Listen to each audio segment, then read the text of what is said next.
Hindi ko nga alam kung ako pa lang yung nakakagawa nito. Literal na bihon canton nga yung ginawa ko. At masasabi kong masarap ang luto ko sa mga naonang niluto ko. Ano daw? Bali, kailangan nyo muna syempre buksan yung gagamitin yung lutuan dahil hindi naman yan maluluto pag tinitigan mo lang. Joke lang. Tapos ayan nga, depende sa pamagat ng pansit canton na gusto nyong gamitin.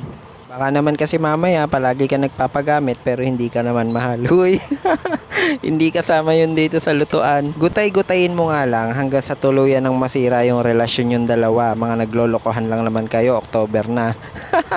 Bitter.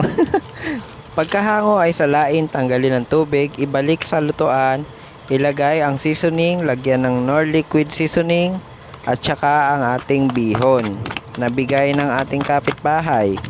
Yung iba dyan, pinasyaron na, tas sasabihin pa, tabang naman ang pansit mo. Haluin mo nga lang ng haluin hanggang sa maglaban-laban na silang lahat dyan. Body all together na. Party all together pala. Anong body all together? Tapos lagyan mo ng buhangin, yan, mga 2 pinch lang ng daliri mo. At saka mo ulit halu-haluin hanggang mahilo na sila. Pagkatapos niyan ay pwede mo na ilagay sa plato. Huwag ka na mag-plating kasi hindi ka naman sanay. Uy. Pagkatapos nga niyan, ayan na, pwede ka nang kumain. Total naman, palamunin ka lang. Uy! Napakasamang tao for today's video. At ayun nga, kaya ko lang naman to naisip gawin. Ay syempre, bilang masyado na tayong nasasanay sa mga typical na pansit, bakit hindi natin i-upgrade o i-level up? Wow, social.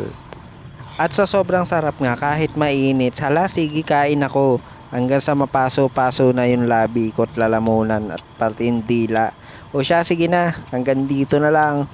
Kung gusto nyong matry, subukan nyo na lang. Bye-bye! Ay, akala ko wala ng video, meron pa pala.